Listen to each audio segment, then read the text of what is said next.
Bonjour, bonjour à tous. Le vénérable Dakpo Rinpoché que nous avons la joie de recevoir aujourd'hui va nous parler d'un thème important pour toutes les écoles du bouddhisme tibétain. Il s'agit de ce que l'on nomme les 7 joyaux des Kadampa. Mais que sont précisément ces supports de pratique qui sont essentiels à connaître pour tout disciple bouddhiste? Le vénérable Dakpo Rinpoché nous l'explique. Vénérable Dakpo Rinpoché, bonjour. Bonjour Catherine. Alors vous êtes le supérieur spirituel de la congrégation bouddhique Gandenlin, donc de l'Institut Gebele, qui se trouve à Veneux-les-Sablons, près de Paris. Vous enseignez en France, bien sûr, un peu partout, mais aussi beaucoup à l'étranger. Et nous avons la chance de vous avoir dans notre pays depuis 1960, date à laquelle vous êtes venu vivre en France. Vous étiez alors le premier lama tibétain à venir dans notre pays. Vous avez auparavant suivi une formation très poussée dans les monastères du Tibet, puisque vous avez été reconnu par le 13e Dalai Lama comme étant la réincarnation d'un très grand maître tibétain. Et donc vous avez suivi cette formation jusqu'en 1959, date à laquelle le Tibet a été envahi par la Chine et date à laquelle vous avez dû partir évidemment en exil à la suite de sa sainteté, le Dalai Lama. Donc depuis 1960, nous avons la chance de vous avoir près de nous et on peut dire que vous connaissez très très bien la mentalité, la culture occidentale, ce qui fait de vous un formidable intermédiaire entre nos deux cultures. Alors, Rinpoché, j'ai parlé dans l'introduction des 7 joyaux des Kadampa. On va laisser pour le moment les 7 joyaux de côté. D'abord, est-ce que vous pouvez nous présenter cette école qui est l'école des Kadampa? À quand remonte-t-elle? Qui l'a créée, etc. Lorsque le bouddhisme s'est répandu au Tibet, ça a été au travers de ce qu'on appelle 2 diffusions, et il faut remonter au début de la 2e diffusion, au XIe siècle, avec l'arrivée d'Atisha au Tibet, et du fait des enseignements dispensés par Atisha, des enseignements aussi bien des sutras que des tantras, cela a constitué le socle de l'école Kadampa. Alors, si on prend l'étymologie du mot Kadampa, est-ce que vous pouvez nous l'expliquer? L'étymologie du terme est la suivante. Ka désigne tous les enseignements du Bouddha et Dampa, cela veut dire instruction, c'est-à-dire qu'il s'agit de l'instruction selon laquelle le pratiquant devrait mettre en œuvre les enseignements du Bouddha pour prendre la maîtrise de lui-même. Si on voulait résumer un peu l'œuvre d'Atisha au Tibet, qu'est-ce qu'on dirait? Que c'est cette pratique autour des 7 joyaux des Kadampa ou c'est autre chose? En tibétain, on peut aussi bien parler de tradition des Kadampa que de la tradition aux 7 joyaux, aux 7 pivots, que sont les 4 déités et les 3 corbeilles. Alors, en préparant l'émission, Rinpoché, vous m'avez dit qu'en fait, traduire par 7 joyaux, c'était peut-être un peu impropre, mais qu'on peut parler plutôt de 7 pivots. Je vous laisse expliquer. L'expression tibétaine, qui est pour ainsi dire intraduisible en français, indique qu'au travers de ces 7 aspects est résumé l'ensemble de la doctrine et de la pratique accomplie par les Kadampa.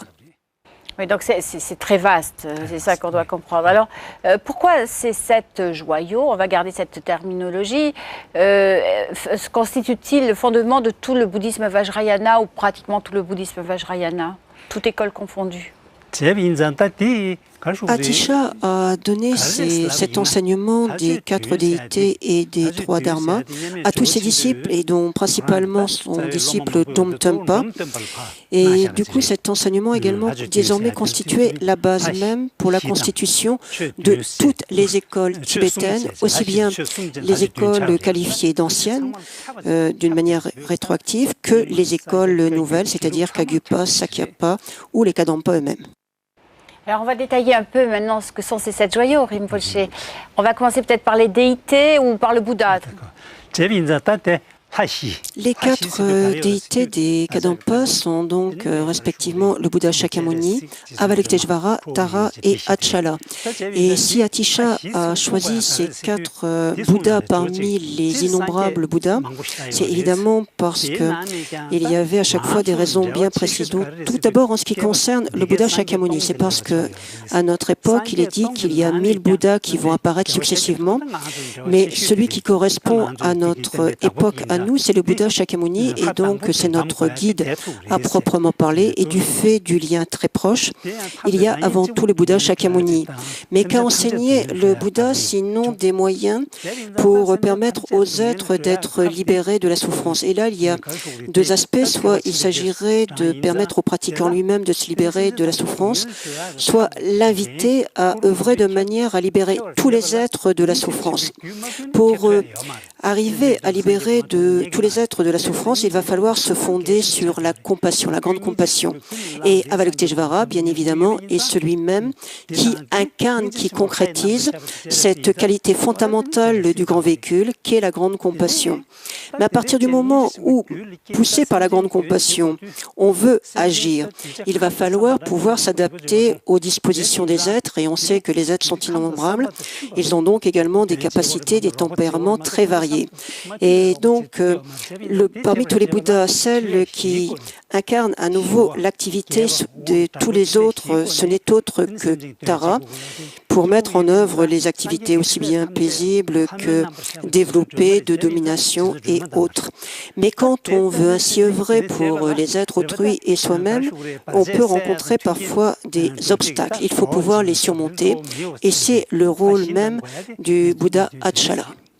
On comprend, Rinpoché, qu'il y a une suite vraiment très logique dans tout cela. En revanche, les Occidentaux ne comprennent pas tout à fait ou toujours ce que représentent les déités. Alors, est-ce que ce sont des dieux? Est-ce que finalement le bouddhisme est une religion polythéiste? Qu'en est-il? Ce que l'on a traduit par déité, là en tibétain ou deva, en fait, ça a deux sens principaux pour nous. Soit ça va désigner des êtres tout à fait ordinaires du samsara, mais qui sont quand même un peu plus favorisés que nous les êtres humains. Mais ça peut également désigner des aryas, et donc notamment des bouddhas. Donc on va également pouvoir parler de déité à propos de Bouddha.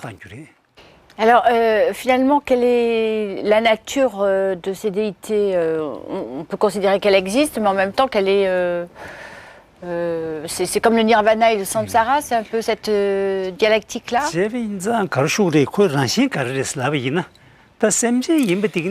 En réalité, par déité, par déva, on entend avant tout des êtres animés, notamment quand il s'agit d'être tout à fait ordinaire, du samsara, mais quand il s'agit d'être supérieur, au-delà du samsara, tels que les Bouddhas, à ce moment-là, il s'agit d'êtres qui ont développé la sagesse suprême, la sagesse supérieure, et qui, du reste, demeurent en concentration constante dans leur compréhension de la vacuité. Et à partir de là, c'est vrai que parfois le terme de déité ne va plus désigner forcément la personne elle-même, mais pourrait désigner également ses qualités. Alors, dernière précision, Rinpoché, si vous voulez bien, la différence entre Bouddha, Bodhisattva et Yidam. On va faire distinction déjà entre Bouddha et Arya Bouddha. Arya Bouddha, c'est toujours un être qui s'est débarrassé de tous les défauts, qui a développé toutes les qualités à la plénitude. Mais quand on utilise simplement le terme de Bouddha, ça peut également désigner l'omniscience du Bouddha et ses autres qualités. Par rapport à cela, un bodhisattva, c'est un pratiquant qui a déjà développé énormément de qualités, qui a désormais l'aspiration sincère et spontanée à devenir Bouddha, mais qui n'est pas encore devenu Bouddha. Le Yidam, en fait, Yidam, c'est ce à quoi le pratiquant accorde sa confiance. Et ça peut aussi bien être un Bouddha que des qualités supérieures, ça pourrait même être un enseignement, un texte. Et c'est effectivement cet emploi que l'on retrouve chez Atisha quand il parle des Yidam. Ça peut être aussi bien des Bouddhas que les enseignements eux-mêmes. Alors, Rinpoché, on a parlé de la première partie de cette joyau, tout ce qui est déité, Bouddha. Maintenant, reste les trois corbeilles. Pourquoi les Kadampa mettent-ils donc au centre, finalement, de cet enseignement et de la pratique, les trois corbeilles? Et que sont ces trois corbeilles? Atisha ne pouvait pas faire autrement que de mettre les trois corbeilles au centre même de sa tradition, puisque cela représente la collection même de tous les enseignements du Bouddha. Il y a donc le Vinaya, l'Abhidhamma et la corbeille des sutras. Et on peut faire le parallèle avec les trois thèmes principaux finalement toujours traités par le Bouddha d'une manière ou d'une autre, respectivement l'éthique, la concentration et la sagesse. Ainsi, la corbeille du Vinaya va collecter tous les enseignements concernant l'éthique et ainsi de suite. Donc finalement, cela revient à reprendre l'intégralité des enseignements dispensés par le Bouddha Shakyamuni. La traduction, si vous voulez, Rinpoché de Vinaya et Abhidharma. Vinaya, ça donne l'idée de loi, de règle. Abhidharma, on pourrait dire que c'est ce qui montre d'une manière évidente, et donc là, le lien est à faire avec la sagesse. Le terme sutra lui-même donne l'idée de ce qui serait d'un condensé d'une collection. Et en fait, il s'agit bien effectivement de collecter tout un ensemble de courts enseignements du Bouddha. Et à partir de là, on comprend facilement que le Vinaya, finalement, reprend tous les enseignements du Bouddha à propos de l'éthique, ce que l'on appelle l'Abhidhamma. Cela va reprendre tout ce qui a trait à la sagesse. Et enfin, dans les sutras, c'est vrai qu'il y a toutes sortes de sujets qui vont être traités, mais principalement donc tout ce qui revient à propos de la concentration. Alors, lors de leur introduction au Tibet, les 7 joyaux des Kardapas ont été présentés en quelque sorte pour servir de garde-fou à toutes les dérives possibles pour les pratiquants. Est-ce que c'est un peu la même chose finalement à notre époque ? Vers les 6e, 7e siècles avait débuté la première diffusion du bouddhisme au Tibet, mais arrivé vers le 9e, 10e, il y avait eu un certain déclin. Il y avait eu de véritables dévoiements, des corruptions apportées aux pratiques. Certains faisaient commerce des soi-disant pratiques du Dharma. Et lorsqu'Atisha est arrivé au XIe siècle, il a eu un rôle de réformateur, et c'est bien pour cela qu'il a voulu revenir à l'enseignement du Bouddha lui-même pour donner une base tout à fait pure. Alors, on va conclure, Rinpoché. Alors, quelques mots quand même pour expliquer comment on peut pratiquer ces 7 pivots, ces 7 joyaux des Kadampa, et surtout comment les utiliser dans la vie de tous les jours. Si l'on est bouddhiste, de toute manière, on ne peut considérer le Bouddha Shakyamuni que comme son propre guide. Et si on veut pratiquer selon le Mahayana, alors on sait évidemment que la grande compassion va constituer la qualité fondamentale. Mais il ne suffit pas de développer l'envie d'aider, il faut aussi aider concrètement les autres. Et de là l'importance de l'activité qui est symbolisée par Tara. Mais évidemment, quand on fait des efforts pour pratiquer, pour aider autrui, on ne peut que rencontrer parfois des difficultés. C'est là qu'il serait bien d'invoquer Achala pour qu'il nous aide. Mais même d'une manière plus générale, on voit que les qualités de l'éthique, de la concentration et de la sagesse sont de toute manière non seulement précieuses, mais nécessaires, pourrait-on dire, pour tout le monde. Ainsi, si on arrive à avoir une bonne éthique, non seulement c'est bien pour soi, mais c'est également très utile pour les autres, pour la paix des autres. Si l'on n'a pas suffisamment de concentration, alors on est toujours distrait, on a l'esprit éparpillé, on ne peut pas travailler correctement. Et faute de sagesse, ça veut dire qu'on n'a pas non plus de discernement, et il faut quand même arriver à faire la part des choses. Donc, dans la vie de tous les jours, de toute manière, on a besoin et de l'éthique, et de la concentration, et de la sagesse. On va essayer d'appliquer tout ça. Merci Rinpoché, merci beaucoup. Les livres que nous vous proposons cette semaine, tout d'abord La guirlande des êtres fortunés de Dakpo Rinpoché et La vie d'Atisha sont publiés par l'Institut Gépélé, donc du centre de Dakpo Rinpoché à Veneux-les-Sablons. Dom Tumpa, l'humble yogi de Marie-Stella Bousmar, notre traductrice, est publié par les éditions Vajrayogini. Et Les larmes du Bodhisattva sont publiées aux éditions Padmakara.